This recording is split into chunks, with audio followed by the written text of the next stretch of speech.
എല്ലാവിധ ലാബ് ടെസ്റ്റുകൾക്കും MHL smart labs, Dubai road, Eriyad, Bahadur mall, Kara and Manus properties, Asmabi college. NDA Edavilangu panchayat മഹിളാ സംഗമം ശോഭാ സുരേന്ദ്രൻ ഉദ്ഘാടനം ചെയ്തു. എടവിലങ്ങ് വത്സാലയത്തിൽ സംഘടിപ്പിച്ച മഹിളാ സംഗമത്തിൽ മഹിളാ മോർച്ച മണ്ഡലം പ്രസിഡന്റ് രജനി രാജേഷ് അധ്യക്ഷത വഹിച്ചു. മണ്ഡലം ജനറൽ സെക്രട്ടറി സുബീഷ് ചെത്തിപ്പാടത്ത് ആമുഖ പ്രസംഗം നടത്തി. BJP സംസ്ഥാന ജനറൽ സെക്രട്ടറി ശോഭാ സുരേന്ദ്രൻ മഹിളാ സംഗമം ഉദ്ഘാടനം ചെയ്തു. 25 കോടിയിൽ പരം വരുന്ന ജനങ്ങൾ ദാരിദ്ര്യ രേഖയുടെ മുകളിലെത്തി എന്നുള്ളതാണ്. എന്തുണ്ടായി എന്ന ചോദ്യത്തിന് ഉത്തരം ഇത് ഞങ്ങൾ ഉണ്ടാക്കി കാണിച്ചു എന്നുള്ളതാണ്. പിന്നെ നമ്മൾ പറഞ്ഞു ഈ രാജ്യത്തിന്റെ ഏറ്റവും വലിയ സ്മൃതിപഥങ്ങളിൽ ഒന്ന് അതാണ് അയോധ്യ.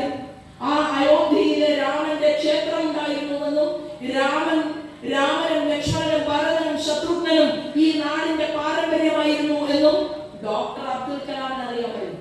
RSSകാരനായിട്ടുള്ള അടൽ ബിഹാരി വാജ്പേയി ഈ രാജ്യത്തിന്റെ പ്രധാനമന്ത്രിയായിട്ട് ഭരിച്ചുകൊണ്ട് മുന്നോട്ട് പോകുമ്പോൾ അദ്ദേഹം RSSകാരനായിട്ടുള്ള ഇവർ കളിയാക്കിയ വർഗീയവാദി എന്ന് വിളിച്ചാക്ഷേപിച്ച അടൽ ബിഹാരി വാജ്പേയി തന്റെ മകത്തെ കയ്യിൽ പിടിച്ചത് ഡോക്ടർ അബ്ദുൽ കലാം എന്ന് പറയുന്ന നമാസ് നടത്തുന്ന, നിസ്കരിക്കുന്ന, പള്ളിയിൽ പോകുന്ന ഡോക്ടർ അബ്ദുൽ കലാമിനെ.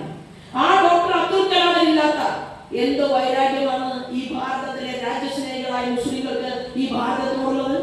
നമ്മുടെ ഭാരതീയ ജനതാ പാർട്ടിയാണ്, ഭാരതീയ ഹിന്ദു പാർട്ടിയല്ല. നമ്മുടെ പാർട്ടിയിൽ മുസ്ലിമുണ്ട്, ക്രിസ്ത്യാനിയുണ്ട്, ജൈനനുണ്ട്, പാഴ്സിയുണ്ട്, എല്ലാ മതവിഭാഗത്തിൽപ്പെട്ട ആളുകളുണ്ട്. എന്താ ഭാരതീയ ജനതാ പാർട്ടിയുടെ സ്വപ്നം? നമ്മുടെ സ്വപ്നം മോദിജിയുടെ വാക്ക് അത് പ്രാവർത്തികമാക്കി ഇന്ന് ലോക രാജ്യങ്ങളുടെ മുന്നിലേക്ക് മുസ്ലിങ്ങൾ തിങ്ങിപ്പാർക്കുന്ന രാജ്യത്തേക്ക് കോവിഡ് വാക്സിൻ കൊടുത്തു. സൗത്ത് ജില്ലാ പ്രസിഡന്റ് AR ശ്രീകുമാർ, നേതാക്കളായ KP ഉണ്ണികൃഷ്ണൻ, മണ്ഡലം പ്രസിഡന്റ് പ്രിൻസ് തലാശ്ശേരി, ജില്ലാ ജനറൽ സെക്രട്ടറി KP ജോർജ് തുടങ്ങിയ നേതാക്കൾ യോഗത്തിൽ സംസാരിച്ചു. കുട്ടികൾക്ക് വേണ്ടിയിട്ട് നമ്മുടെ പ്രവർത്തകർ നമ്മളോട് മത്സരിക്കാമെന്ന് ഇങ്ങോട്ട് തുറന്നു പറയുന്ന ഒരവസ്ഥയിലേക്ക് എത്തിയിരിക്കുന്നു. അത് വലിയൊരു മാറ്റമാണ് നമ്മൾക്കിവിടെ കാണാൻ സാധിക്കുന്നത് നമ്മുടെ കേരളത്തിൽ.